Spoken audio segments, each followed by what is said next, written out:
computador. Oi, gente, bom dia, boa tarde, boa noite. Você está mais uma vez no Fala para Camões, eu sou a Ju Palermo. E se você já é velho ou antigo aqui no canal, você deve conhecer essa grande figura que está aqui comigo, desse lado, talvez, não sei que lado vai aparecer aí, meu convidado, que é Embaixo. o embaixo, esta pessoa. É, o Du, se você, como eu disse, você está aqui há muito tempo, você viu provavelmente os vídeos do Marinheiro. Se não viu, vai lá ver, mesmo não estando mais vestibular, porque são muito legais esses vídeos. E aí o Du está aqui, Du, meu amigo, mas ele não está aqui só porque é meu amigo, então queria, Du, que você se apresentasse aí para os vestibulandos idosos. Bom, eu sou Eduardo Martins, eu sou psiquiatra pelo Instituto de Psiquiatria da USP, sou psicanalista, membro efetivo e professor da Sociedade Brasileira de Psicanálise de São Paulo e faço uma série de outras coisas também que não vem ao caso aqui, mas acho que para hoje, acho que isso é o que importa. Aproveita e conta uma coisa, assim, nada a ver, né? Eu boto o povo nas fogueiras aqui, eu falo as coisas que a gente não combinou. Como é a sua relação com a leitura hoje? Ah, putz, nossa, eu leio muito, né? Então tem muita leitura técnica, eu diria assim, né? Leituras de estudos psicanalíticos e etc. Como você, para preparação de aula e tudo mais. Sobra sempre pouco tempo para leitura artesanal, assim, né? A De leitura fruição? de fruição, mas eu pelo menos antes de dormir eu garanto ali uma pilha de livros ali que eu consigo ler por fruição. Mas E o que você gosta de ler? Em ficção ou poesia? O que você gosta de ler?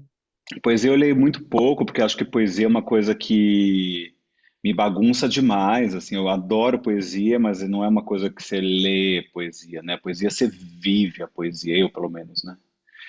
E aí, enfim, precisa de um tempo para metabolizar a poesia, sempre é uma coisa mais intensa, assim, eu acho.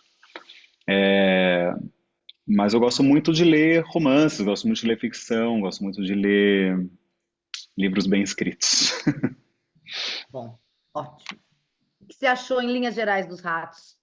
Dificílimo de ler, né? Dificílimo no sentido de que perrengue, né?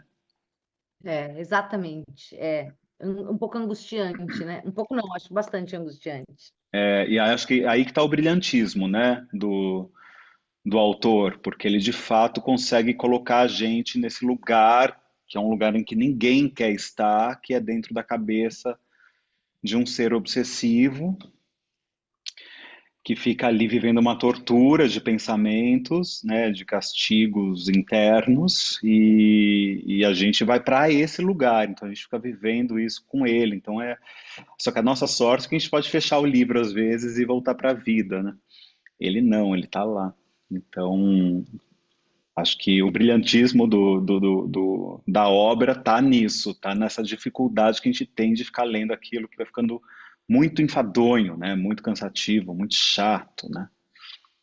E ele faz isso com um narrador em terceira pessoa, né? Que o Du tá falando aqui. É como se a gente estivesse na mente dele, mas não é uma narração em primeira pessoa. Já fica a primeira dica aí para você. É uma narração em terceira, mas que tem flashes dos pensamentos dele o tempo todo. Mas a narração é em terceira, que vocês sabem que foco narrativo é uma coisa que o vestibular adora perguntar. Para quem está caindo aqui de paraquedas, a gente está falando dos Ratos, de Dionélio Machado, o livro que está estreando e saindo da lista da FUVEST. Ele está estreando esse ano. E por que que ele está saindo? Porque ano que vem a FUVEST mudou tudo, vai botar uma lista só de mulher, só tem obra de mulher na lista, então vai ficar um aninho só. É uma pena, porque é um livro muito massa, e como o Du disse, apesar dele trazer essa angústia para a gente, a linguagem não é difícil, não é um livro que você demore para ler, né? Não é uma linguagem muito antiga. Ele foi publicado em 1935 pelo Dionélio Machado e pertence, portanto, ao que a gente chama do romance de 30. Ele está ali nesse períodozinho de 30 a 45, né? Dentro da tendência regionalista da literatura. Quando a gente fala em romances de 30, a gente pensa sempre no Nordeste, né? Raquel de Queiroz, próprio Jorge Amado, Zé Lins do Rego, Graciliano Ramos. Tem o Érico Veríssimo do Sul, inclusive a quem este livro é dedicado, e eu pus um coração, porque eu amo Érico Veríssimo. E o Dionélio também é do Sul. Então, apesar de ser romance de 30, faz parte da vertente urbana. É um romance urbano, se passa no espaço da cidade, em Porto Alegre, que é a cidade do Dionélio. Rapidamente falando sobre o Dionélio Machado, ele nasceu em 1895, finzinho lá do 19, e vai morrer em 1985. Ele nasceu em 21 de agosto, portanto, o Du é um leonino. O Du também é leonino. Sempre gosto de falar o signo dos autores, porque eu sou a louca da astrologia. Então, Dionélio é um leonino. Além de ser leonino, talvez o que mais interessa é que ele foi membro do Partido Comunista, guarde essa informação, e ele era psiquiatra de formação.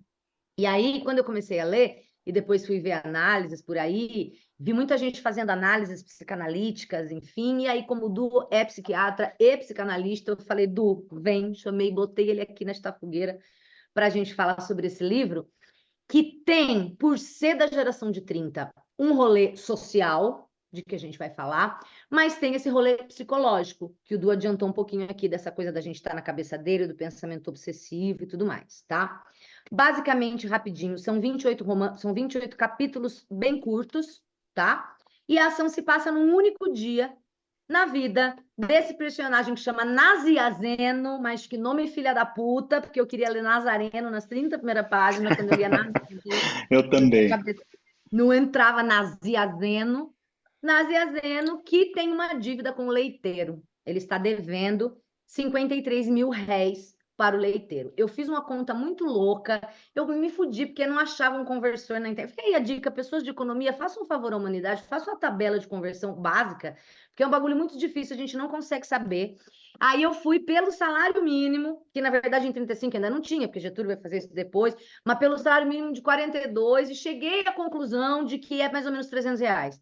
Eu acho interessante isso, Du, a gente ter uma noção de quanto é hoje. Porque, tipo, ele vai passar tudo isso por causa de 300 pau, de 30 ou de 3 mil, entendeu? Eu Uhum, queria ter uhum. essa noção.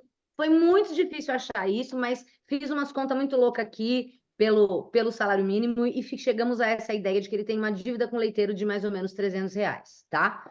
Que são 53 mil réis que ele tem que arrumar. E aí ele vai passar um dia de muitas humilhações. E é uma peregrinação de constantes humilhações e decepções atrás desse dinheiro. E a gente vai acompanhá-lo com tudo isso, né?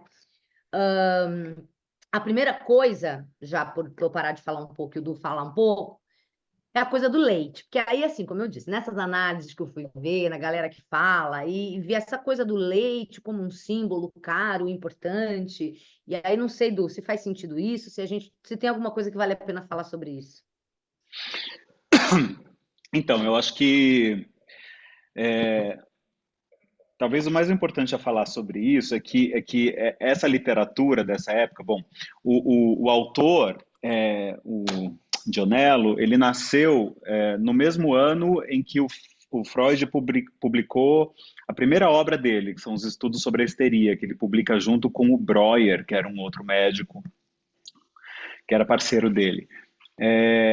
Então, ele nasceu no ano em que a psicanálise nasceu, o autor. Então, quando o livro foi publicado, as ideias da psicanálise estavam muito em voga, muito em moda. Mais ou menos como está hoje, né? Hoje em dia a psicanálise está muito na mídia, né? Muitos podcasts, canais, etc. Muitos e muitos, né? Cursos e tudo então a psicanálise estava na moda nessa época. As ideias freudianas eram revolucionárias, né? Era ame-o ou deixe, né? Algumas pessoas adoravam aquela revolução de pensamento, de entender que a gente não é totalmente racional, que existem coisas que acontecem na gente que fogem do nosso controle, e, no entanto, estão acontecendo e são a gente também, a gente desconhece, né? Outras pessoas rejeitavam essa ideia ao máximo, né? Então, Freud sofreu muita resistência também e tal. Mas o campo das artes, geralmente, no geral, aceitou muito bem, tanto que a psicanálise, enfim, invadiu, se embrenhou e faz parte hoje em dia do DNA de todo o campo artístico. Muito difícil ter alguma coisa que escape da psicanálise, ela está lá embrenhada como forma de pensamento, como estrutura de pensamento e tal. Então, Pensei essa. aqui no Mas. surrealismo. Eu pensei aqui no surrealismo que é por aí também, 40, né? Exato, exatamente. E aí,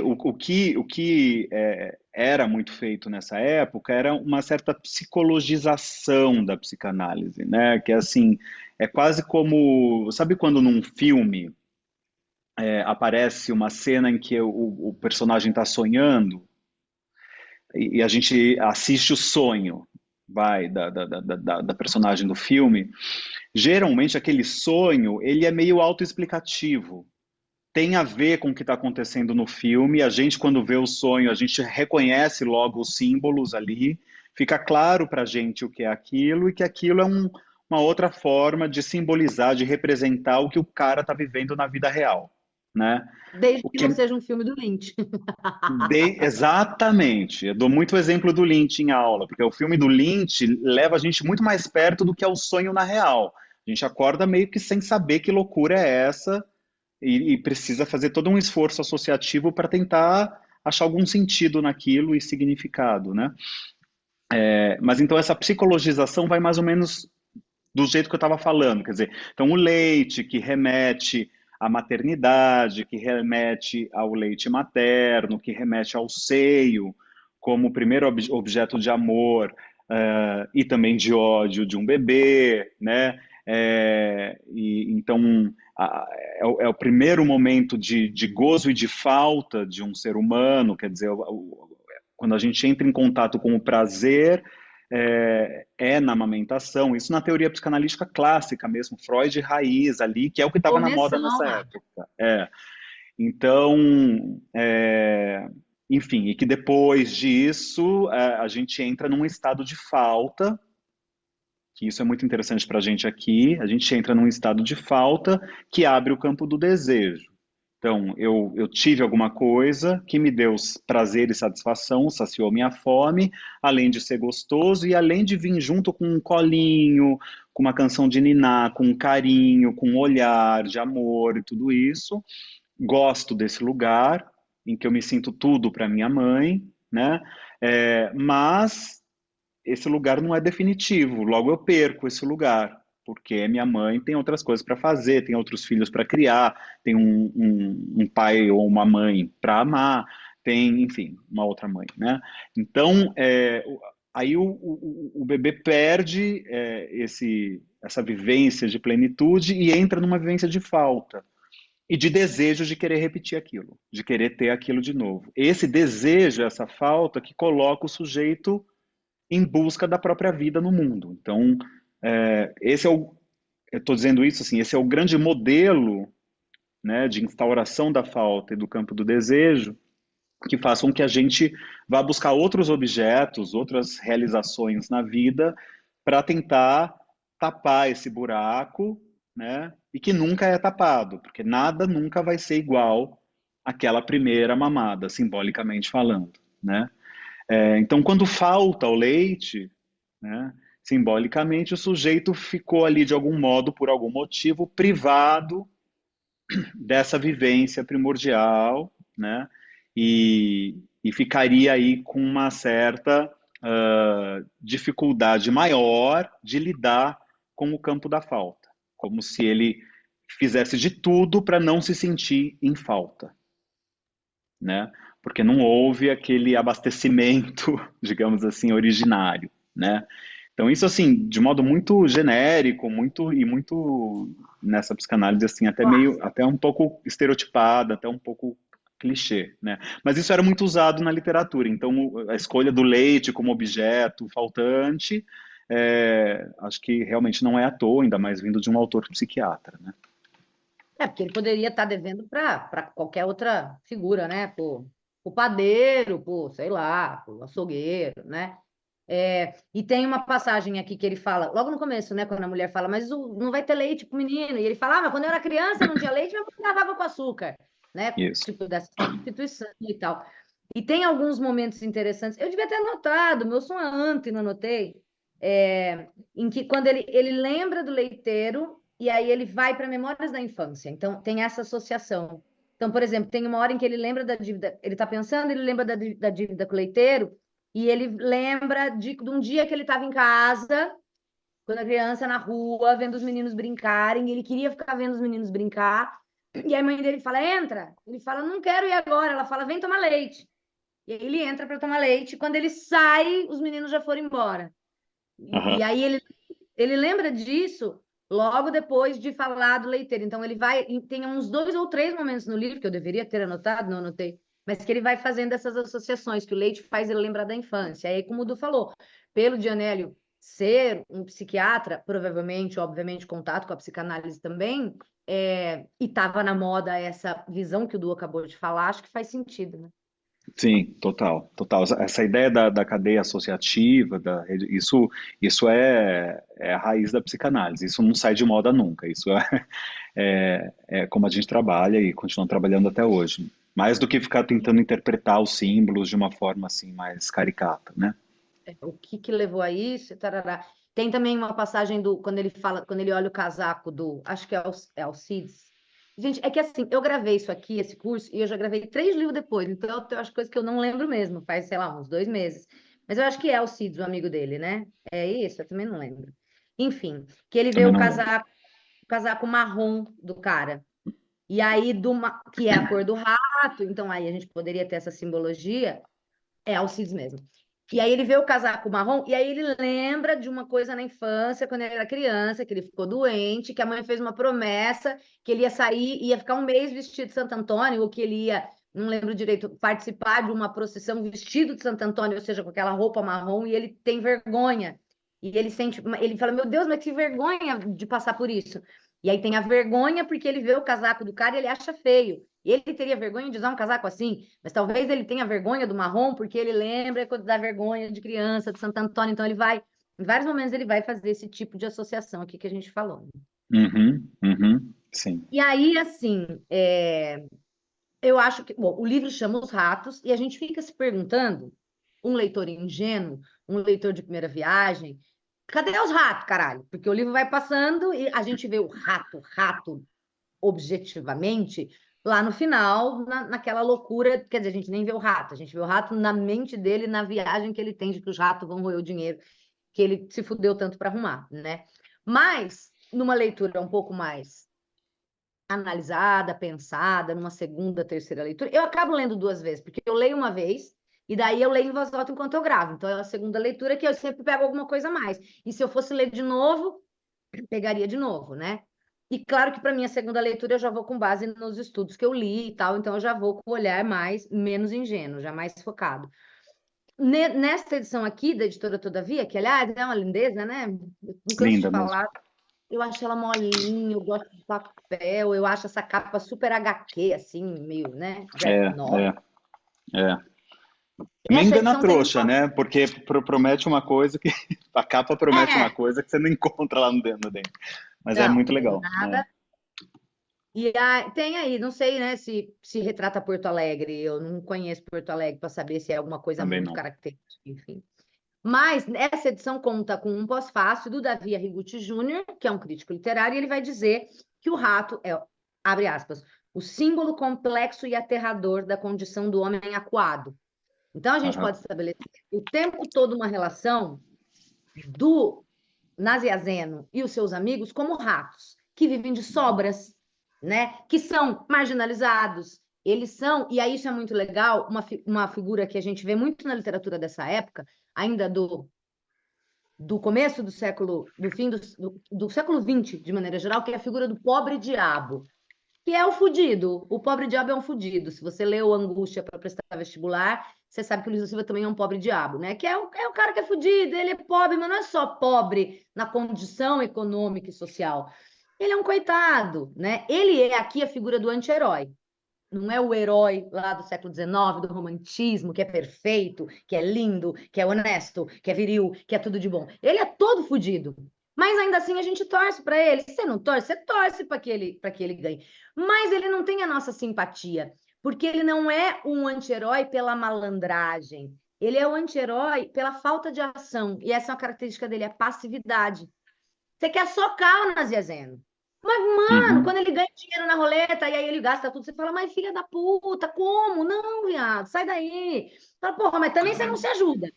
Mas no uhum. fim a gente acaba torcendo para ele. Então, é um anti-herói, porque ele não é correto, ao contrário, ele é o pobre diabo, Mas ele gera essa sensação, esse sentimento na gente de, pô, você quer que ele dê certo, né?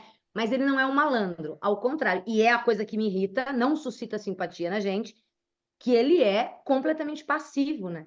Ele É. espera sempre que a solução venha do outro, venha de alguém, venha de um favor, enfim.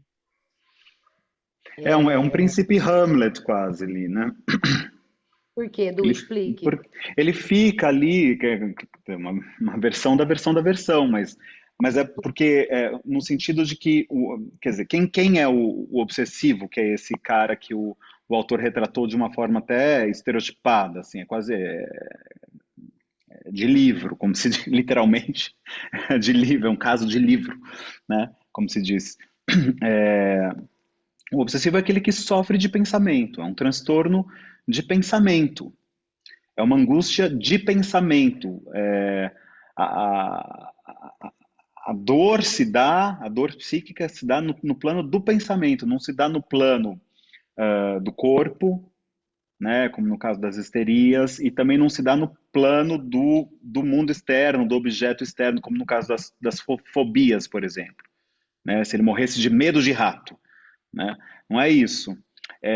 Então, ele é assombrado pelos próprios pensamentos e ele fica sendo atormentado, né, pelos pensamentos. Esse ser atormentado, esse ser da razão atormentado pelos pensamentos é, paradigmaticamente falando, o príncipe Hamlet, né? É o principal personagem assim, da literatura, que é esse ser atormentado pelo pensamento, que representa todos nós, sujeitos modernos, que somos filhos do iluminismo, filhos da razão.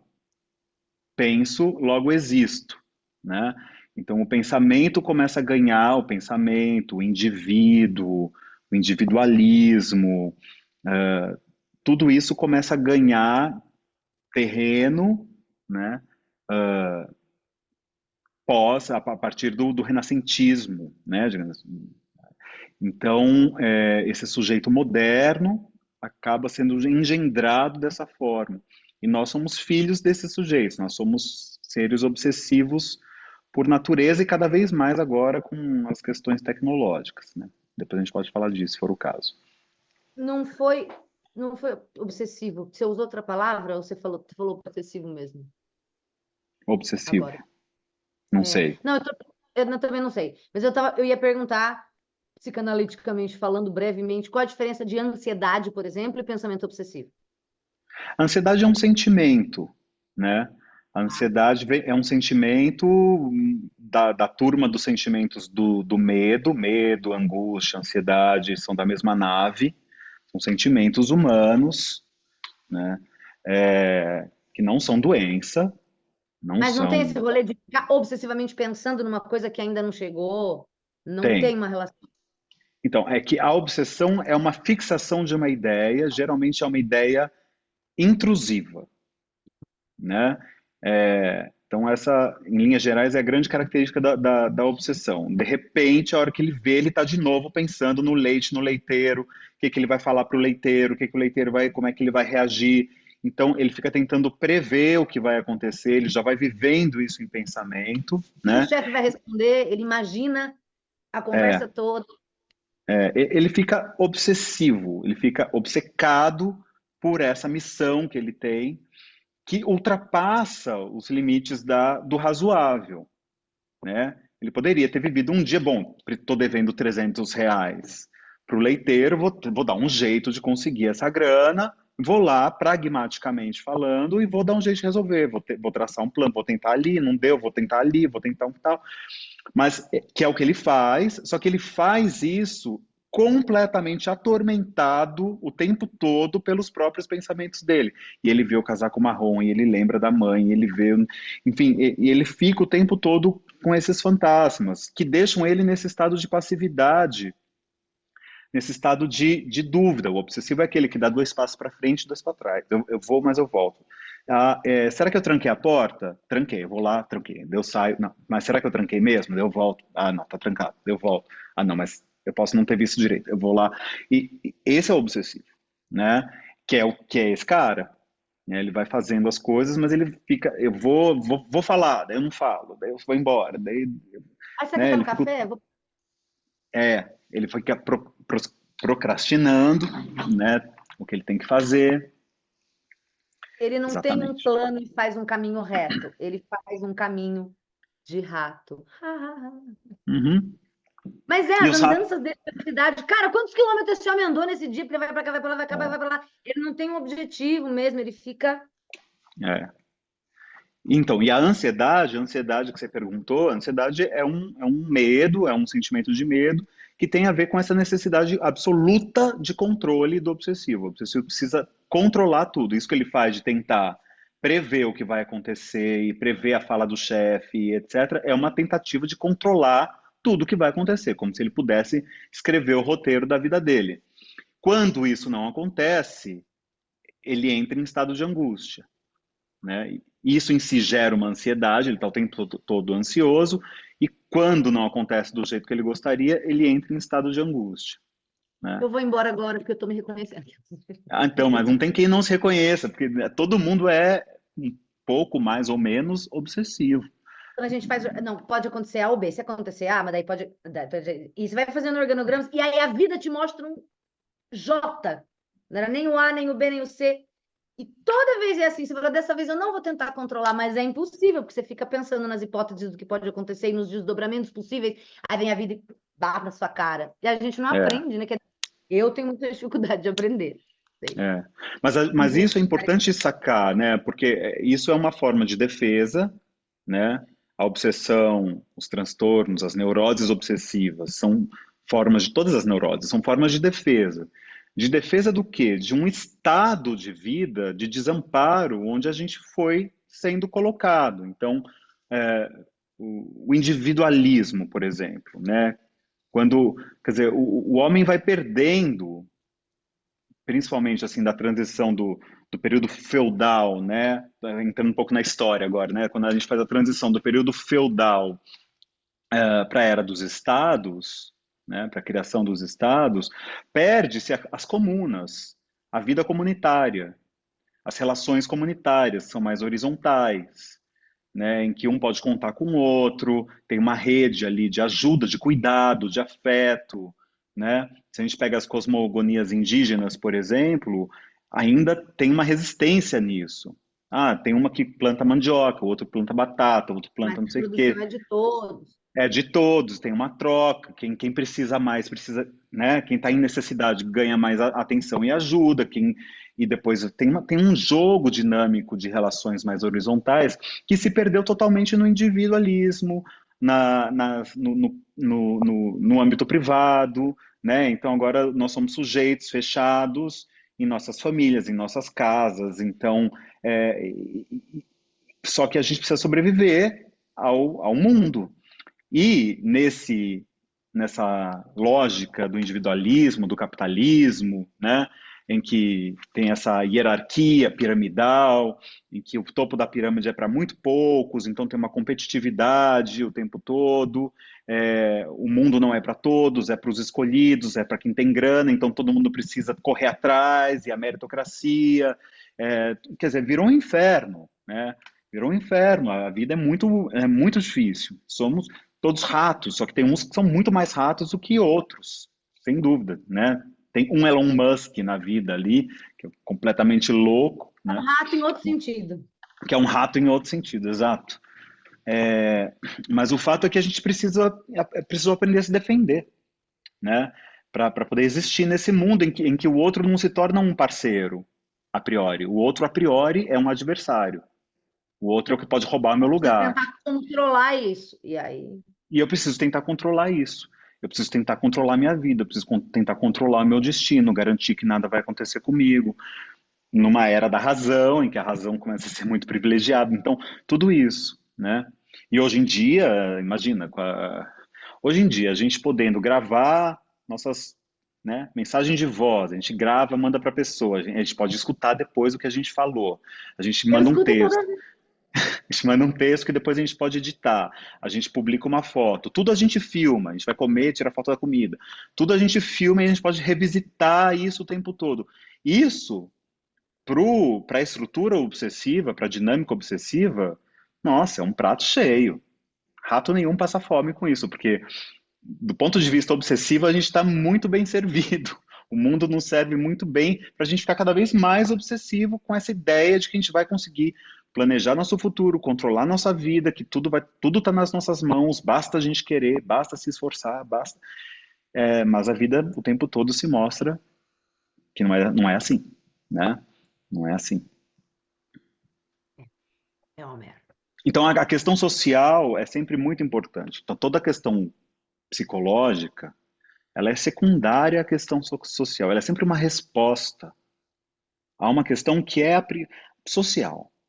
Isso assim, Freud no começo já era isso, né? Histeria, ele olha para uma mulher em sofrimento, digo mulher porque tinha esse estigma, só Ele as já tem mulheres eram tudo ali. histéricas, um homem não poderia ser histérico, enfim, por conta do São patriarcado e de um vários machismo contra-exemplos. mesmo. Ixi, ó, tem um aqui, ó.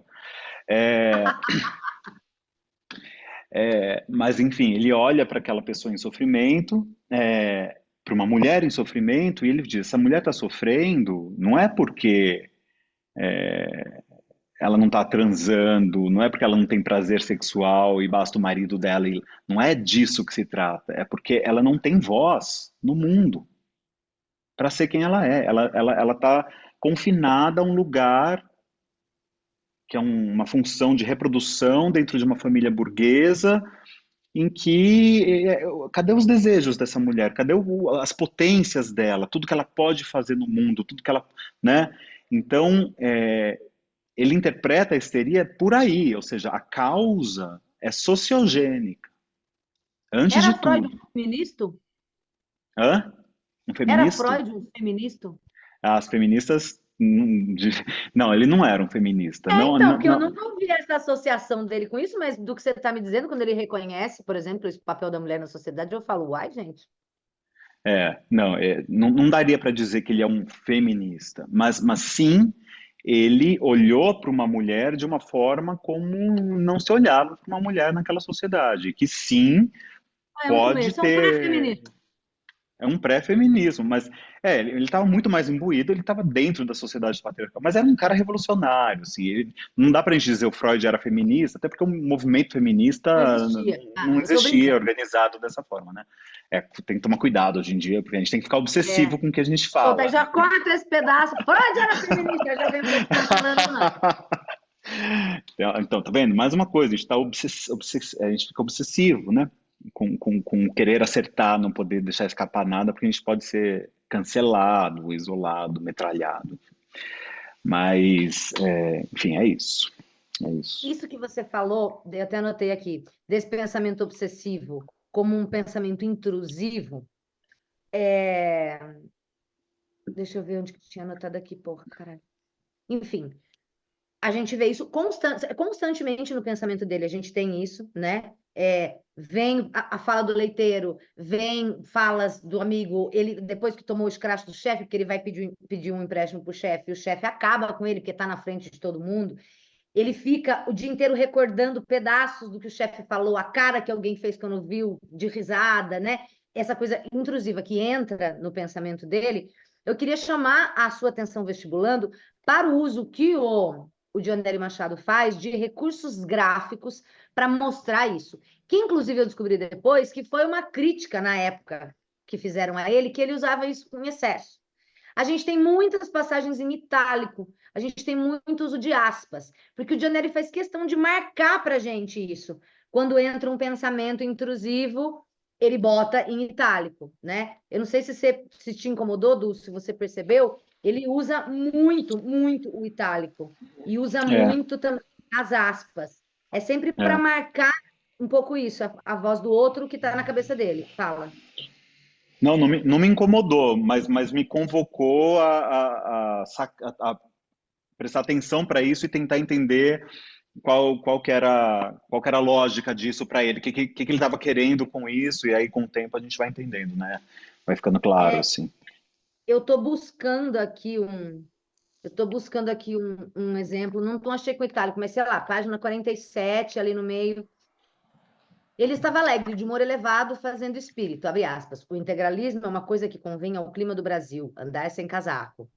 O sorriso que tivera na Ziazeno foi um sorriso amigo e franco. Abre aspas. Doutor, só o senhor pode me tirar um peso do peito. Um fechar da cara mostrar a surpresa e o aborrecimento da interrupção. Abre aspas. Tenho eu, porventura, alguma fábrica de dinheiro? Isso aqui são as falas do chefe. Então ele vai intercalando o que o narrador está falando, sobre o que ele está pensando, com falas que vêm na cabeça dele. Aqui está entre aspas. Em outros momentos do livro vai estar em itálico. E ele usa muito isso para você, vestibulando, prestar atenção. Eu sempre vou comparar Os Ratos com Angústia, do Graciliano. Não sei se você já leu do Angústia. Já, muito tempo atrás, eu não vou lembrar agora do Angústia, mas já li sim. Realmente angustiante, mas que eu acho um livro sensacional. No Angústia, você não tem esse uso de recursos gráficos. O Angústia é um livro de primeira pessoa, na mente de um cara que também é completamente fudido, maluco, com várias neuroses aí que eu não vou saber nomear, completamente doido, até porque ele acabou de passar por um trauma, que no fim do livro a gente descobre o que aconteceu e que, na verdade, volta para o começo. Então, quando ele começou contando aquilo já tinha acontecido, e a gente só entende depois.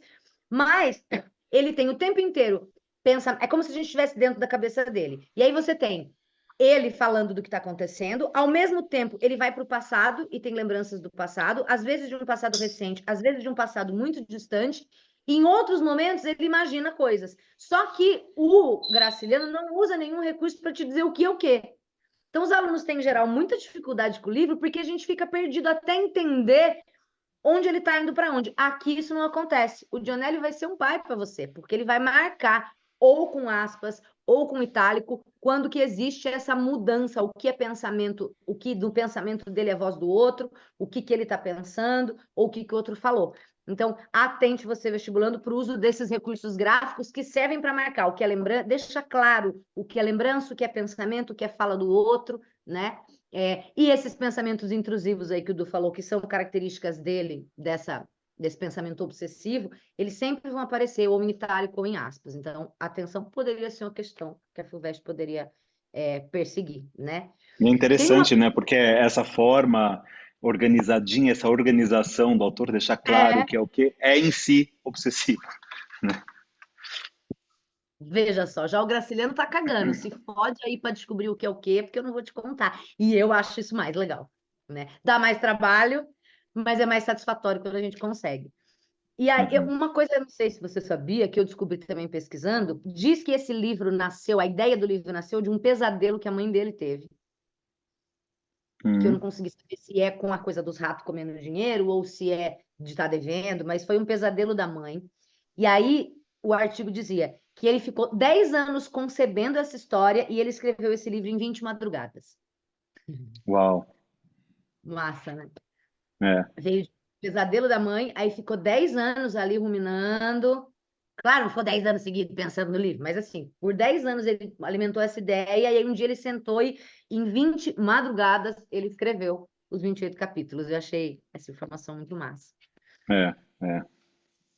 Aí, antes da gente voltar para falar do Freud, eu queria só citar algumas coisas a mais até sobre a personalidade dele, que aí tem tudo a ver com o que o Du está fazendo dessa caracterização psicológica, né? Ajudando a gente a ler melhor essa caracterização. A primeira coisa é que, assim, a preocupação dele é pagar o leiteiro. Ele não está preocupado que o filho não vai ter alimento. A mulher está Uhum. preocupada porque o menino não pode ficar sem leite. Mas ele não pensa, coitadinho do meu filho que não vai ter leite. Ele pensa em pagar o leiteiro. A gente consegue ver o tempo todo uma preocupação dele com os outros, de fugir do olhar do outro, para não trocar o olhar com o vizinho. O que, que o vizinho vai pensar? Será que o vizinho ouviu a briga de manhã? Ele ouve as brigas. O que, que ele vai pensar? Porra, minha mulher também é foda, que nem para me bancar na frente dos outros, para me defender. Ela briga comigo na frente dos outros.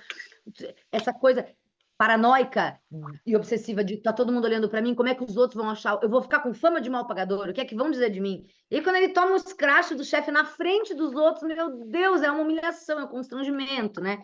Então, ele não está tão preocupado com o filho, mas ele está preocupado com o leiteiro.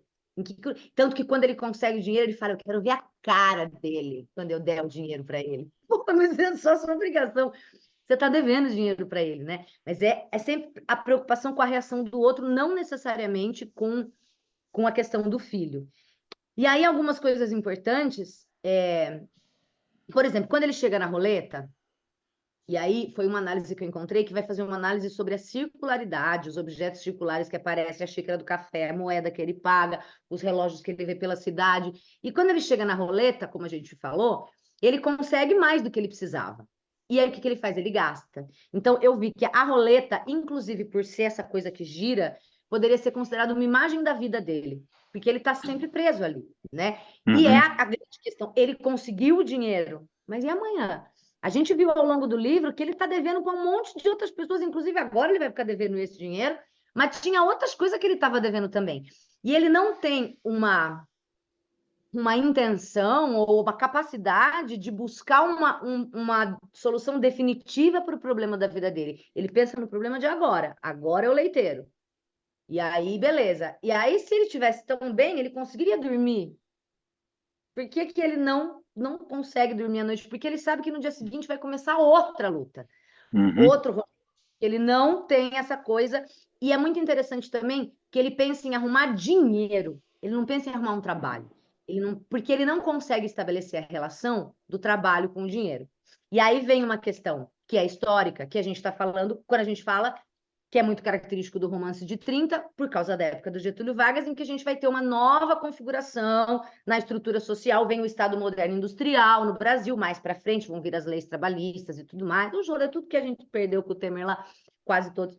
Mas vem todas essas questões e vai ter uma desintegração de estruturas velhas como a gente conhecia. Eu vou ter um empobrecimento muito grande dessa galera que vem do campo, essa massa que vem do campo, na cidade, e uma ampliação das diferenças entre as classes sociais. Fica muito claro, porque está todo mundo ali. Pensando um pouco antes, quando a gente pensa no cortiço, enfim, que é antes do século XIX, mas aqui no século XX eu também vou ter isso. Eu tenho o mendigo do lado da mansão, eu tenho o pobre diabo do lado do senador no mesmo café. Então, a ampliação das diferenças entre essas classes sociais, acontece essa ampliação e essas diferenças ficam mais explícitas. E aí eu tenho uma exclusão de uma galera que não consegue participar das engrenagens desse mundo capitalista, que é o Nazianzeno e os seus amigos ali, os seus ratinhos, que são esses pobres diabos. Ele não consegue. E aí eles não conseguem estar nessa lógica capitalista. É por isso que ele não pensa em arrumar um trabalho. Porque não é o trabalho que dá dinheiro. Gente, ele sai do trabalho o dia inteiro e foda-se. Eu fiquei angustiada com isso.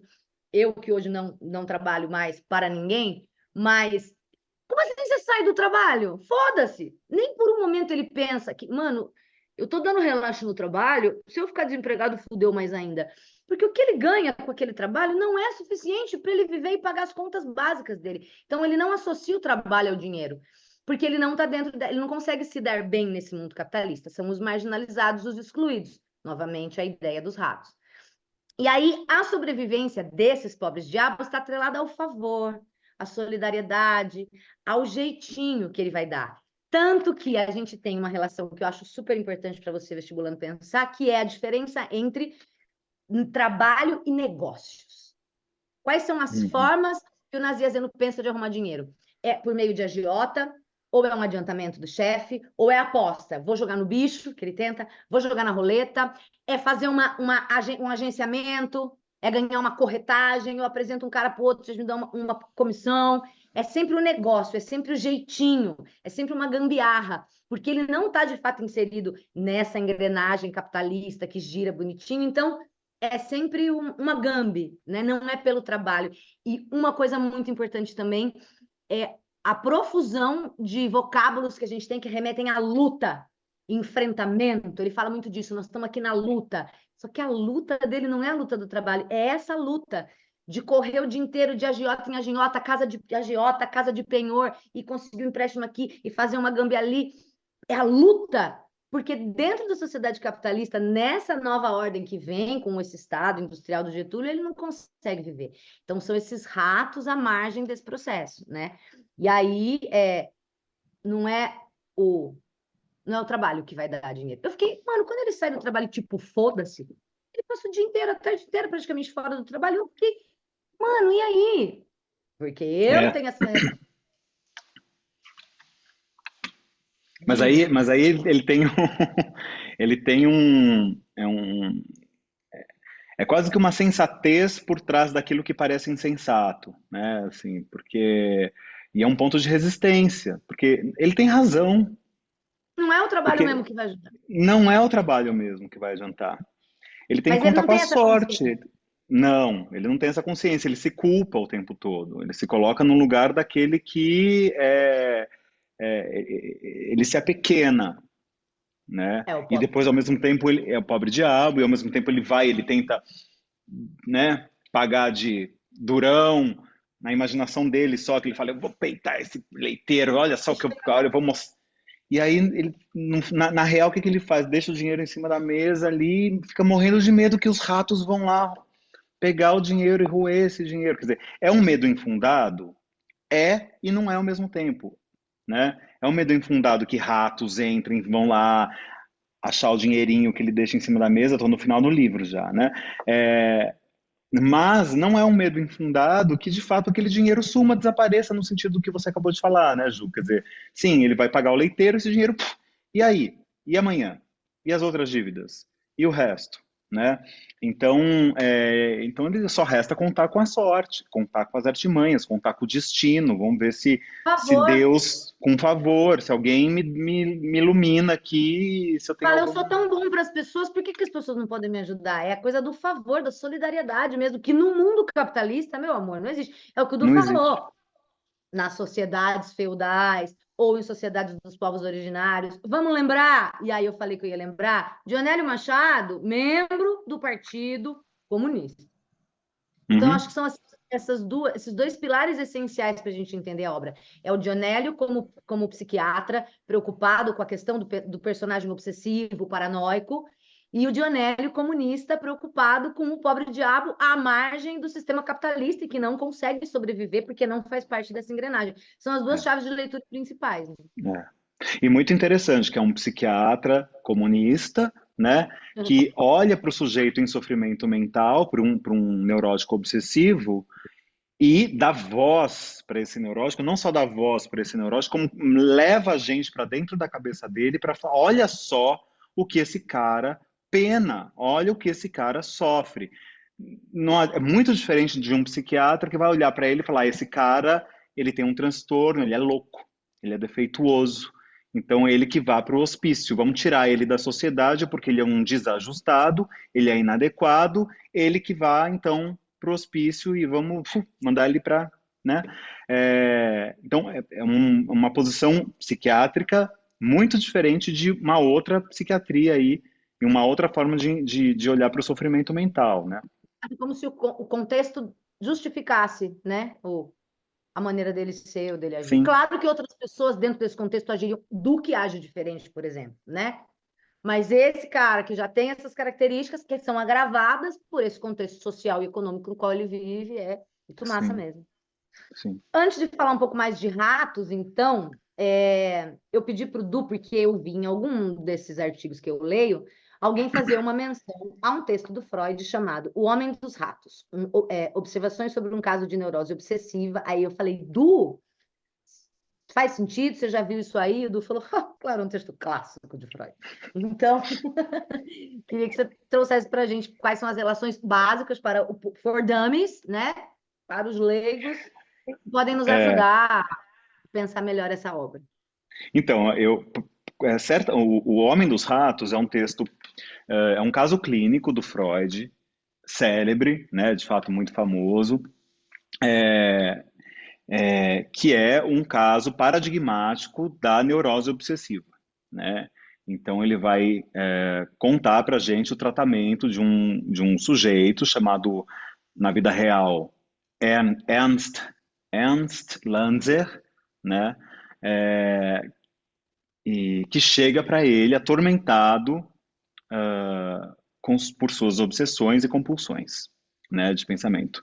É, e posso contar um pouquinho da história, se você quiser, Ju, por que que ele é Quero. depois chamado de o Homem dos Ratos, mas o fato é que provavelmente o autor do nosso livro aqui que a gente está discutindo não escolheu os ratos à toa. Então, essa associação de um obsessivo com ratos, provavelmente ele teve contato aí com esse caso do Freud, que é um caso que foi publicado em 1909, né? Esse livro foi escrito. 1935. É, é, um caso que ficou de fato muito, muito, muito famoso, né? É, os ratos, eles aparecem também, Ju, eles aparecem no final, mas eles aparecem no meio do livro também. Tem um momento em que ele fala, quando ele está no escritório Dos e amigos, dos amigos, ele colegas de fala, trabalho. são ratos, né? Ele usa E esse tem um termo. que lê dentro da gaveta, os olhares furtivos, rapidinhos, tem os passinhos. Tem o cara, um Isso. do cara de penhores, que dá passinhos rapidinhos e curtinhos na rua. Aí quando a gente começa a ver depois, tem várias coisas soltas, mas é o que eu falei, numa primeira leitura ingênua você não percebe. Depois você vê vários É, indícios de. é. É, então, o Homem dos Ratos era um cara de 20 e poucos anos, né? Que estava vivendo um romance com uma moça chamada Gisela, só que muito em dúvida se ele se casava com ela ou não, se ele se casaria com uma outra dama, né? É, e também em dúvida se ele ia prestar um concurso de direito, enfim, né, do campo do direito, para ser advogado, alguma coisa assim. Ou seja, aquela dúvida que é bem típica a dúvida do obsessivo, que é eu caso ou compro uma bicicleta, né? Assim, uma coisa não tem nada a ver com a outra, não sei se eu caso com ela, se eu caso com a outra, ou se eu faço o concurso, né? São dúvidas que mas esse é o obsessivo, né? Porque a gente vai ver que essas dúvidas elas geralmente elas estão deslocadas, né? A questão da pessoa não é essa, né? Tanto que você falou a questão dele não é comprar o leite para dar o leite para o filho, pagar o leiteiro, tem essa coisa muito ligada ao dinheiro, né? O dinheiro é um representante do obsessivo, que é a coisa de reter, né? De conseguir de algum modo garantir alguma coisa para si, assim, reter, né? Controlar, dominar, né? Toda essa ideia do que a gente já falou antes, né? Então, o dinheiro e ter que pagar é muito difícil para o obsessivo, então difícil ter que pagar para o outro, né? A não ser que me perdi. O que eu estava falando?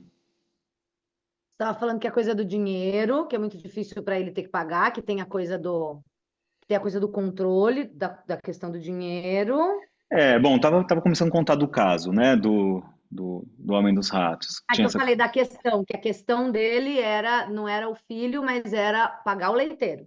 Você estava Ah, falando, a sim. questão do cara não é se é a noiva, se é a noiva, não é, como você falou, a questão não era o filho, mas era pagar o leiteiro. Aí você entrou na coisa Pagar o do dinheiro. leiteiro, mas não também para pagar o leiteiro porque eu simplesmente estou devendo, preciso ir lá pagar, porque é o Eu certo a você fazer, mas o tanta que os vizinhos vão achar, o que as pessoas vão falar, o que minha mulher vai achar de mim também, se eu vou dar conta de ser o homem da casa, levar o leitinho das crianças, né? Tem esse termo que a gente usa, o leitinho das crianças. Enfim, então tem a ver sempre com a integridade do sujeito, né? O obsessivo ele quer garantir a integridade dele, né? Integridade moral, principalmente. Física, mas também moral, né? Bom, o Homem dos Ratos, esse sujeito, em dúvida se ele casava, se ele fazia o concurso, e ele estava em treinamento militar, fazendo ali a prática de treinamentos militares, né? É, enquanto ele estava lá nos treinamentos militares, acontece que num determinado dia eles estavam fazendo uma caminhada, alguma coisa assim, ele com outros tenentes, e eles param para descansar num momento e ele perde o óculos dele, o pincelê, né? Pincenê, entender. pincenê. Ele perde o pincenê dele e imediatamente ele fala, não, vou ter que mandar fazer outro, vou mandar vir de Viena um outro óculos para mim e tal. E nesse momento, um tenente, que é um cara, que era um cara conhecido por sua crueldade, um tenente cruel, né? É, vira para ele e conta para ele de um castigo que ele ouviu dizer que acontecia no leste, no Oriente, no qual um prisioneiro, né, de guerra, né, é, era colocado sentado dentro de um balde onde havia ratos. E aí o fundo do balde era aquecido e os ratos começavam a entrar em desespero e eles precisavam achar uma saída. Então eles iam comendo o prisioneiro pelo ânus. Começavam a... É o filho da puta este tenente, né? Mas o que isso tem a ver com os óculos? Chegaremos lá. Eu Aí queria o tanto que, acender um cigarro, eu não posso.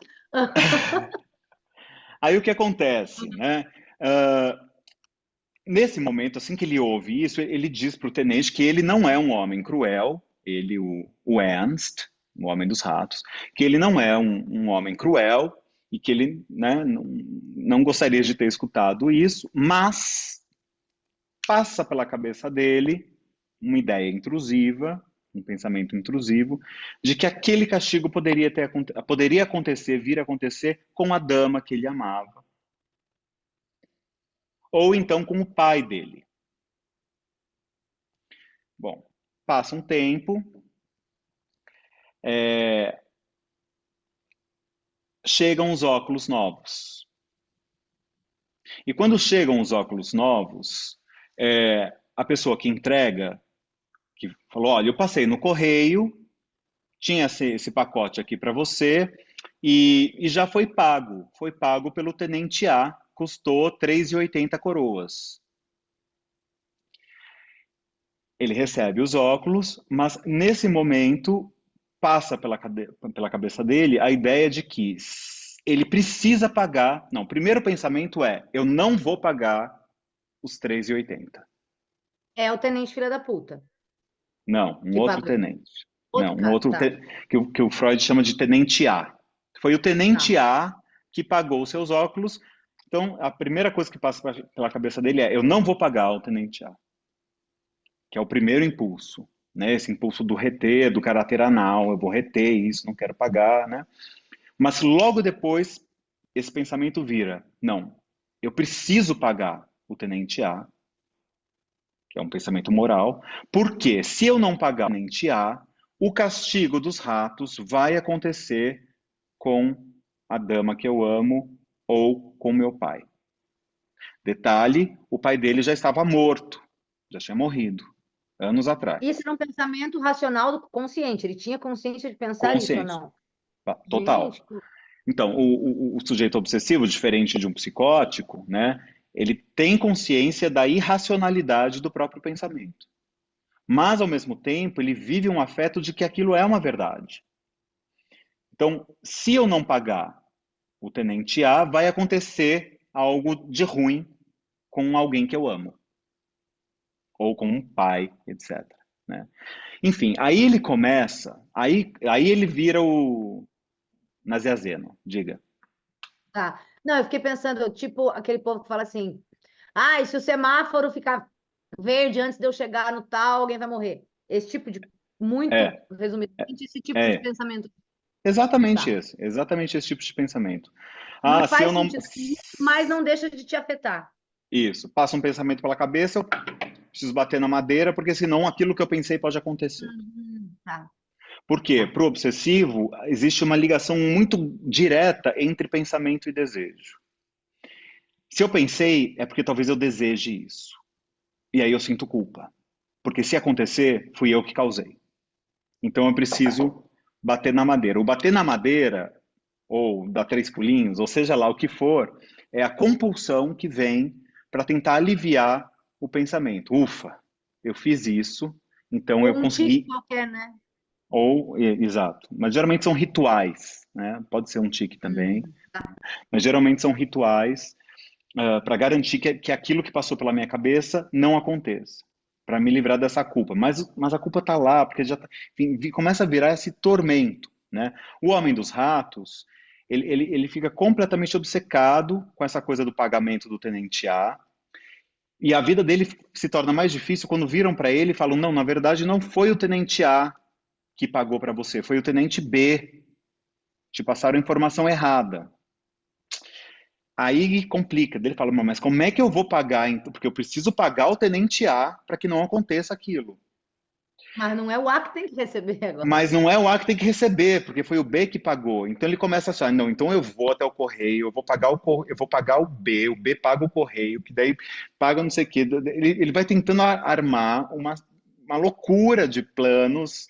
Ele começa a viajar para lá e para cá, pega o trem atrás do tenente A, depois do tenente B, e vai e volta. Essa ação, né? De dois passos para frente, dois passos para trás. Porque no meio, ele tá. Bom, eu vou lá, eu vou fazer isso, eu vou executar meu plano. Daí no meio do caminho ele fala: não, eu tô louco. Faz nenhum sentido isso. Para. Não faz nenhum sentido. Para. Vou voltar, vou embora. Mas ele chega em casa, não consegue, não, eu preciso pagar o tenente A. Ele começa a entrar nessa obsessão, né? De dar conta disso. E nessas tentativas dele de tentar achar o tenente A para ele acaba caindo em Viena, na casa de um amigo dele, conta para o amigo dele o que está se passando, e esse amigo dele diz, olha, acho que você precisa conversar com um tal de Dr. Freud, que mora ali na rua Bergasse, número 19, e você precisa falar com ele. E ele chega lá no Freud, e aí começa, eles ficam um ano em tratamento, né? Mas os ratos, daí é uma coisa muito interessante. O que o Freud vai descobrir? Ele vai descobrir algumas coisas, ó. Ratos em alemão é Ratten, né? A palavra. Então ele começa a contar para o Freud que o pai dele dizia que só tinha se casado com a mãe dele pelo dinheiro da mãe dele. Mas, na verdade, o pai dele amaria uma outra moça, só que era mais pobre, né? Veja, uma situação muito parecida com que a dúvida que ele vivia, se ele se casava com uma dama, com a Gisela, ou com uma outra moça, né? Ele repetia ali a história que ele Dúvida ouvia do do pai. pai. E casamento em alemão, casar em alemão é heiraten. Os Ratten aparecem aí de novo. Rat também é, em alemão, prestação, parcela, que pode ser de dinheiro ou pode ser de tempo, né? Rato em espanhol, né? Um ratito. Ele fica sabendo também, o Freud, né? Conforme começa a terapia, que o pai do Homem dos Ratos também tinha servido o exército. E que na época que ele conta para o Freud, na época que meu pai serviu o exército, meu pai ficou com uma dívida de jogo, porque meu pai era um rato de jogo. É uma expressão que se usa. Ah, Ele era um Spielratten, né? filha. E ele deixa escapar para o Freud também que antes de ele começar com essa história, essa loucura dos ratos, né? Ele já tinha alguma coisa com os ratos, porque sempre que ele precisava pagar alguém e fazer uma compra, passava para ele na cabeça dele a frase: tantos florins, tantos ratos. Ele ia fazendo uma conta, era uma frase sem sentido nenhum, mas ele fazia contas em ratos. Tantos florins, tantos ratos. A palavra rato vinha, essa ideia vinha. Então, assim, quando o tenente cruel conta a história do castigo dos ratos, já tinha uma série de ratos na vida dele. E isso só se engancha ali nessa estrutura sintomática desse cara. E aí ele fica sendo apelidado de o Homem dos Ratos, né? Apelidado por Freud, né? Porque as pessoas não sabiam desses pensamentos dele. Apelidado É no estudo. apelidado no estudo, sim, no estudo. O Homem dos Ratos. Então esse é o Homem dos Ratos, né? Ele está o tempo todo vivendo essa. Então, o que a gente pensa do pensamento do sujeito obsessivo da psicanálise, né? Para o Freud, principalmente. Depois, sim, isso tem milhões de outras aberturas, mas para o Freud, né, o sujeito obsessivo, ele não consegue lidar com a ambivalência dos afetos dele. Ou seja, eu amo meu pai, mas eu também odeio. Às vezes eu amo, às vezes eu odeio. Eu posso odiar e amar ao mesmo tempo, né? É, o sujeito obsessivo ele não consegue lidar com essa ideia. Primeiro porque ele idealiza ao máximo as pessoas que ele ama. Ele tende a idealizar o amor e as pessoas que ele ama, e ele se sente sempre abaixo, e ele precisa fazer de tudo para pagar o leiteiro, né? Assim, para conquistar a admiração da esposa, para conquistar a admiração dos vizinhos, dos outros homens, etc. Né? É, então tem essa relação com o objeto amado, né? E o objeto odiar, ele não pode lidar com a própria agressividade. O sujeito obsessivo não consegue lidar com a própria agressividade. Tanto que ao longo do tratamento com Freud, ele vai aos poucos revelando uma série de outras vontades cruéis. Ele era assim, ele é tão cruel quanto o tenente. E ele gostou de escutar do castigo na hora que o tenente contou, tanto que ele imaginou que aquilo poderia acontecer tanto com a dama, que ele ama, mas em algum lugar ele também não só ama, pode odiar, quanto com o pai, que já tinha morrido, né? Mas que ele sentia muita culpa de nutrir algum tipo de sentimento negativo de ódio pelo pai. Né? Então é um sujeito que vive em culpa e ele vive se castigando, se atormentando, né? Por conta dessa culpa. E ele é os dois, né? Então pode acontecer comigo, pode acontecer com o outro. Ele é sádico, ele é masoquista o tempo todo, porque ele fica ali se martirizando, se torturando, para não torturar o outro, né? Para eu não ser o cruel, eu me torturo para não precisar imaginar que eu posso querer torturar alguém, né? Então essa é o geralzão assim do sujeito Esse obsessivo. bom, sabendo que o Dionélio era um psiquiatra e que esse texto já estava circulando há uns 30 anos, é muito difícil realmente. É claro que a FUVEST não vai te perguntar isso, mas a gente consegue entender melhor a obra usando essa chave, né? É, é, De que certamente influenciou, porque é muita coincidência, o rato, e os pensamentos obsessivos, e esse comportamento que o Du falou, dois para frente, um para trás, que é o caminho de rato que ele faz pela cidade. Cara, se você traçar no mapinha o que ele anda o dia inteiro sem comer, né? Também tem isso que você falou de tipo, ele fica o dia inteiro sem comer, né? é. Dá pra E percebe, e as projeções a que ele se presta. e ele não entra em contato com a agressividade dele em nenhum momento. Não, ele é super passivo, porque as pessoas. Ele não fica com raiva do chefe. Ele fica chateado. Poxa, por que que ele não pode me ajudar? Né? É. Ele deveria me. Ele não fica com raiva do chefe, ele não fica com raiva do Estado, né, que Nem colocou do ele leiteiro. naquela condição, mas também não dá o leitinho, não garante o leitinho dele, então, ó, agora você se vira, né? Então ele não consegue nutrir a raiva. Então, tem todo um maquinário do Estado, pensando, lembrando, como você lembrou, o autor é um comunista, né, associado ao Partido Comunista. Então, o maquinário do capitalismo, do Estado capitalista, faz de tudo para que o sujeito permaneça nesse lugar, permaneça sendo rato, não consiga ascender, né? E isso Mas pode ele não gerar. tem essa consciência de classe. Enfim. É, como é que chama aquele livro acho que é da Lídia Fagundes Telles, não é? Não é Os Ratos também, Cenário dos Ratos, não conta, é um não? conto. Como é que chama Seminário dos mesmo? Ratos? Seminário dos Ratos, isso.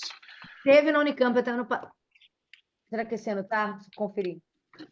Pelo menos até ano passado estava. Eu acho que esse ano caiu fora o seminário já. Mas diga o que tem ele. Por que que você lembrou? Os seminários o Seminário dos Ratos, se eu bem me lembro do conto, também colocam os ratos como representantes de um povo oprimido, né? Que É que a pode. Dona Lídia, ela é foda, né? Tem duas interpretações. Deixa eu só conferir. Unicamp infelizmente, é só até ano passado. Ela faz uma alegoria da ditadura militar e os Sim, ratos podem tanto ser interpretados como os ratos que são os militares no poder, só que quando está tendo uma epidemia de ratos e eles se retiram, a cúpula, para uma casa de campo para discutir o problema, mas eles não discutem e os ratos vão invadir. É como se fosse a vingança. Aí sim eu posso entender os ratos como representantes do povo que invadem e vão comer tudo e todo mundo, não sobra nenhum isso, fiado. exatamente. Eu lembro que um se coloca dentro da geladeira para tentar escapar É dos o único que ratos. sobrevive para poder contar a história. Pois é. Então tem isso, né? Quer dizer, o rato é esse povo oprimido que precisa continuar A na condição margem. de rato à margem, né? Como é que é aquela música do Chico das Granadas? Qual? Caravanas, Do não é? Chico? Chico Buarque, de Holanda. As caravanas, Não sei, do. acho que é as caravanas. É isso mesmo, ó. Não conheço essa. Você não conhece? Então, acho que é do penúltimo disco dele. Ah, então não. Quer ver? Eu vou tentar achar uma parte, depois você corta. Não vou cortar nada, porque eu não tenho tempo para isso. Olha, não, eu vou ler só a primeira estrofe Tá? da letra, né? É um dia de real grandeza, tudo azul. Aí quem está escutando pode escutar essa música, As Caravanas, que tem a ver com um pouco com essa. Lá no Spotify.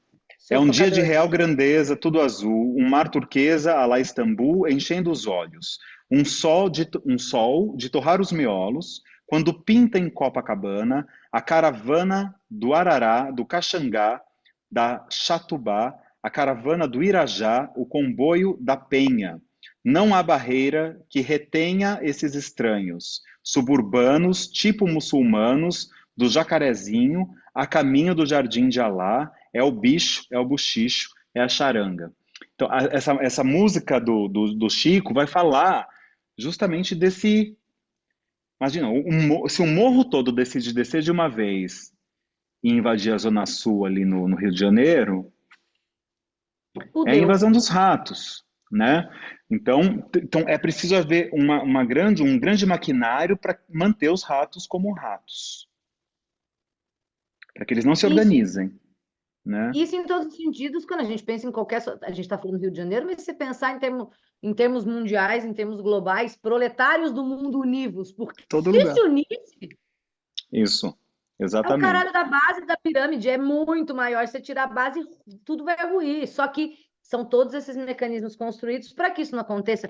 É a mesma coisa escola. Escola é um lugar onde eu sempre achei isso impressionante. Às vezes, professores explorados pra caralho, mas por que que se eles se juntarem e todo mundo fizer greve, por que que não faz? Porque existem esses mecanismos justamente para que o ratinho tenha, É, veja o outro ratinho como inimigo e tenha medo de juntar com isso. ele, mas Porque é a própria pirâmide, né? Todo o esforço é para manter o formato da pirâmide, porque no formato da pirâmide, a base não consegue toda subir. Se a base começar a tentar toda subir, ela vai começar a brigar entre si, a se matar entre si, para resta um que vai chegar lá em cima. Essa é a lógica do sistema que é mantido dessa forma, né? Então, enquanto houver o formato da pirâmide, é difícil que aconteça alguma coisa, né? Então, o Nasiazeno não tem muita escapatória mesmo, né? Não tem muita escapatória, a não ser tentar, na cabeça dele, achar que ele tem a ilusão de que ele pode controlar alguma coisa, de que ele pode. não, Ah, principalmente porque é isso, porque ele não tem a consciência dessa consciência de classe, essa consciência do isso. porquê está acontecendo isso com ele, porque ele não enxerga a fotografia maior, ele só pensa no problema do dia, do É, leite, daquele dia. Resolveu, tá, mas amanhã vai ter outro gato. E ele não consegue sair desse ciclo, né? É, exatamente. tem algumas outras coisas ainda aqui que eu marquei para falar. Uma coisa que eu achei super legal que é a coisa dos relógios que estão espalhados pela cidade, porque o tempo todo ele está olhando, é o relógio da igreja, é o relógio não sei o quê, é o relógio do café, e que vai dando uma sensação para a gente de contagem regressiva. Tic-tac, tic-tac, é amanhã que tem que pagar, caralho, é amanhã que tem que pagar. E vai angustiando mais conforme o tempo vai passando e o dia vai acabando. Tanto que em vários momentos o autor coloca a imagem do sol, principalmente o sol se pondo, já bem laranja, como uma moeda em brasa. É literalmente aquela ideia do tempo é dinheiro, né? O sol se pondo, que está me dizendo que o tempo está passando, parece uma moeda, assim, eu estou correndo contra o tempo para conseguir o dinheiro. Então, tem essa coisa extremamente angustiante. E aí, quando o dia acaba, tudo vai fechando e ele não conseguiu nada. E aí ele vai andando por uma cidade que vai ficando deserta, porque as portas vão se fechando, as lojas vão fechando, as pessoas vão indo embora, ele vai ficando sozinho, bem à margem da sociedade, quase como um rato. E aí depois do horário comercial que ele vai conseguir finalmente resolver o seu problema. Não é durante o dia, não é na hora do capitalismo, na hora em que a engrenagem está girando. É fora, Na é à margem. noite, é É, à margem. é a criatura noturna que é o rato, que vive nas sombras, né? Ele não está de fato dentro do dia, porque ele é um rato, e dentro do horário comercial, dessa lógica capitalista de produção, não é ali que ele resolve o problema dele, é por fora, né? E eu vi uma coisa muito legal também, que o Duque seria o rato mais completo. Achei muito bonitinha essa análise. Porque o Duque é o rato que sabe se virar nesse meio. Tanto que desde o começo. E é interessante que ele cria é uma estratégia de criar suspense. Ele fala do Duque o tempo todo. E o Duque só vai aparecer quando? Depois que o sol cai. Uhum. Que o ratão que de fato só aparece quando o sol cai, só Ah, quando legal, vive nas sombras, né? Mas é o legal. rato que aprendeu a se virar nessa sociedade, nesse mundo. E, bom, isso aqui a gente já falou, a fuga dos olhos dos outros, dele se achar inferior, a gente já falou bastante. É... Blá, blá, Tem blá, blá, blá. o lance da comida, o leite aparece de novo no final, né? Quando cai a noite, ele não comeu nada o dia inteiro, ele tá quase. Ele vira um ratinho quase bebê ali, e aí no momento em que oferecem para ele come alguma coisa, que ele Ah, tá no café. no café, ele pede leite, né? É. Tô Tem, enganado? tem. Logo no começo, não, tá certo. É que quando ele sai de casa, tem um cara no bonde falando: ai, hoje em vez de almoço eu tô levando leite. Aí você fala, puta que pariu, né? Acabou de sair de casa, é o problema da vida dele, tem essa coisa do leite. E tem mesmo isso, quando ele passa o dia inteiro sem comer e tal, e ele vai e o povo tá tomando, ele fala, porra, tô com o estômago vazio, não vou tomar, não. Então toma um leite. Aí ele toma um É, leite no café. ele toma um leite, que não cai muito bem, né? Não sei se eu É, só porque ele tá. imaginei isso, porque tá de Não, estômago vazio, cai, eu tenho a impressão que não. É. né? É uma coisa que não cai muito bem, ele passa meio mal, assim. Esse leite não cai bem, esse leite que ele tem que pagar o leiteiro. De fato, não, difícil engolir esse leite, né? Tem Difícil. uma outra coisa interessante também, que aí quando que aí também tem essa, né? Ele chega em casa. Aí, já que ele ganhou, ele paga o leiteiro, mas ele aproveita para comprar umas coisas. E aí eu penso um pouco isso, que eu entendo isso. Às vezes eu tô assim, puta que pariu, eu tô sem grana, mas vamos comprar isso aqui porque eu mereço, né? Enfim, eu entendo. Nazi dizendo, eu vou esbanjar, eu vou comprar uma manteiga, porque a gente vê no começo do livro, quando ele falou para a mulher, a gente vive sem manteiga e tá tudo bem, se precisar viver sem leite, vai viver. Então, a gente entende que eles Uhum. já fizeram alguns cortes nesse estilo de vida e que a manteiga era considerada um luxo. E ele chega à noite em casa com manteiga e um pedaço de queijo, que são dois derivados do leite, né? Uhum. Uhum. Aí É. pagar o leite, tem a manteiga, e ele come o queijo, né? Tá lá a manteiga. Eu queria te perguntar mais especificamente, acho que é a última pergunta que eu tenho, assim, direta, sobre o negócio da noite, que é uma coisa que eu fiquei me perguntando. Por que que ele não levanta e não vai ver se os ratos estão lá? Porque, assim, eu moro sozinha. Sempre fui cagona. E eu nunca imaginei que eu ia conseguir morar sozinha numa casa, porque eu morava em apartamento. Hoje eu moro sozinha numa casa. E às vezes acontece um barulho à noite, eu tô lá no quarto e eu penso, caralho, eu tenho que levantar e ver o que é. Porque se eu não for ver o que é, eu não vou conseguir dormir, porque eu vou ficar imaginando as piores coisas. E eu levanto e vejo. Se é um barulho na rua, eu ligo pro guardinha e falo, moça, pode passar aqui que eu escutei um barulho e ver o que é? Enquanto eu não escuto o pipi dele passando, eu não durmo porque não tem. Mas quero ver se ele tá ali na cabeça dele, naquela loucura, daquela fantasia, daquela, sei lá, imaginação de que os ratos podem estar comendo dinheiro, que ele, puta que o pariu, se matou o dia inteiro. Por que ele não levanta e vai ver? Porque ele se imagina levantando, indo na. Mas ele não levanta. Por quê, Edu? Porque Não, você acha, né? Foi você que escreveu, mas não, porque, primeiro, duas coisas. Primeiro, em algum lugar o sujeito sabe que não vai adiantar ele ir lá ver. Igual o cara que tem dúvida se deixou o gás ligado ou se desligou o gás. Ele pode ir lá 1000 vezes verificar, ele tá fechado. O sujeito obsessivo, quando ele dá 2 passos, ele volta a já dúvida. volto. Não adianta só ir lá, não adianta ir lá ver. Então, por quê? Porque a questão não é essa, mas então isso é um pensamento completamente irracional. Esse pensamento leva à angústia de outra coisa. A angústia dele não tem a ver com isso, né? Porque isso seria muito fácil ir lá e constatar. Se a dúvida volta, é por vários motivos, né? Mas primeiro porque a questão não está ali. Isso chama de fato, é um processo psíquico chamado de deslocamento.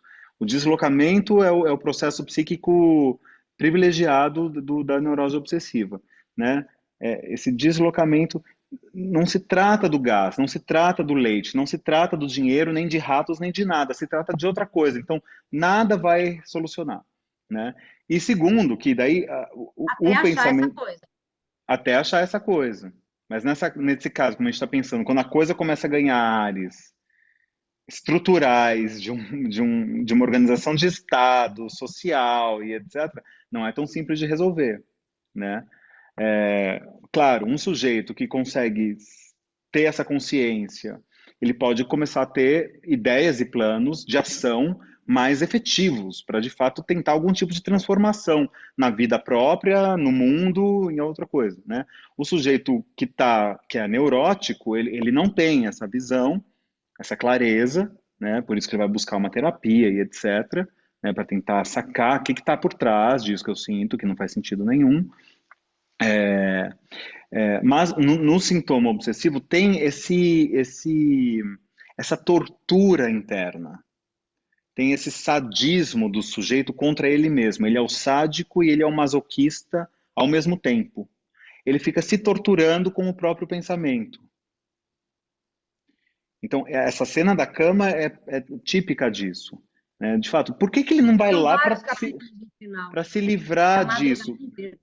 É, ele não vai lá para ser, porque é melhor isso para ele do que ele lidar com a agressividade que ele sente de fato perante o mundo, perante as pessoas, perante o vizinho que fica olhando para ele, perante os caras que têm dinheiro, perante a mulher que fica cobrando, perante, enfim, ele deve nutrir um ódio enorme, uma agressividade gigantesca que ele não pode entrar em contato com isso. Então é melhor ele ficar lá pagando penitência, sabe?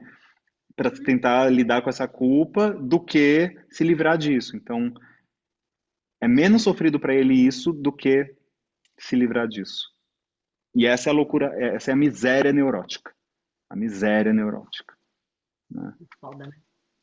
Eu acho que a última coisa é que ele finalmente, o livro termina com ele dormindo, né? Quando ele ouve o barulho do leite sendo despejado, é aí que ele e já é de madrugada, ou seja, daqui a pouco ele tem que levantar para trabalhar. E é por isso que a gente fala que a gente acompanha 24 horas, que é desde que ele acorda e tem a briga com o leiteiro, até a hora que ele finalmente dorme, que na verdade é quando o leiteiro chegou de novo, ele escuta o portãozinho abrir, ele finaliza exatamente desse jeito, né? Um baque brusco do portão, uma volta sem cuidado da chave, a porta que se abre com força arrastando, mas um breve silêncio, como que uma suspensão, que provavelmente é o leiteiro. Olha, o dinheiro tá aqui, né? Depois Uhum. ele ouve que despejam. O leiteiro tinha ameaçado cortar-lhe o leite. Ó, entre parênteses aqui o pensamento, né? No meio da fala do narrador. Que lhe despejam festivamente o leite. O jorro é forte, cantante, vem de muito alto. Fecham furtivamente a porta, escapam passos leves pelo pátio, nem se ouve o portão bater e ele dorme. Ele finalmente dorme quando o leiteiro vem e põe o leite. Acabou, mas acabou por hoje, porque amanhã vai ter outro. Eu não vou nem fazer uma reflexão a respeito de jorro de leite aqui. Da potência do sujeito. Poderíamos fazer, né?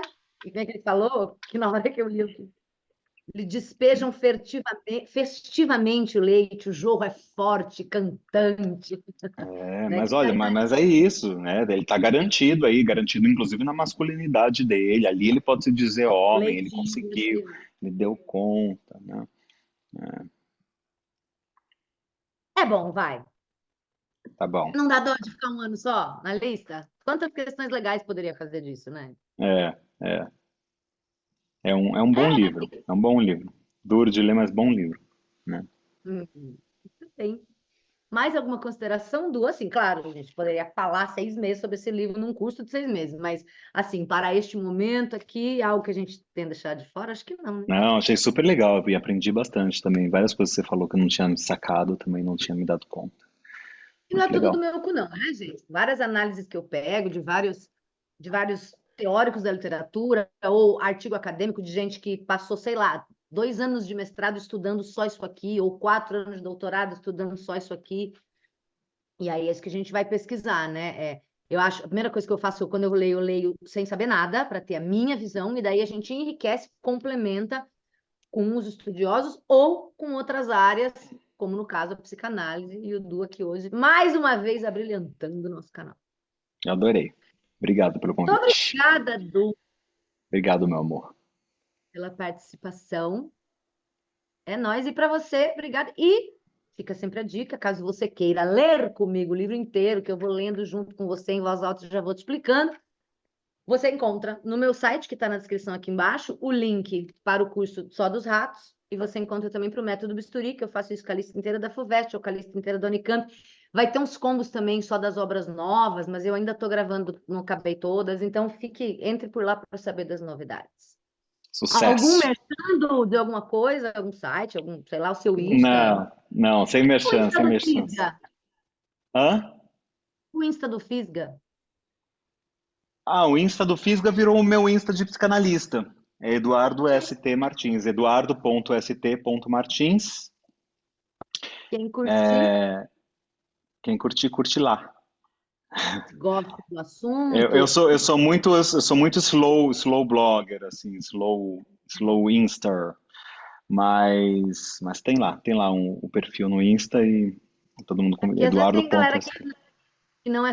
Fala de novo, @eduardo.st. @eduardo.st.martins, igual tá escrito aqui no vídeo. Isso. Porque às vezes tem gente que não é só vestibulando, mas tem ex-vestibulando, tem curiosos, tem galera. Então, quem se interessar é isso. Ah, super legal, super bem-vindos, super bem-vindos. E ó, boa sorte para os vestibulandos, sucesso para quem é do vestibular. É isso, Sucesso. gente. Vamos arrasar na Fuvestinha aí. Obrigada, Du, mais uma vez. Obrigado a Obrigada a você, você que meu está amor. aqui. É nóis. Beijo. Beijo.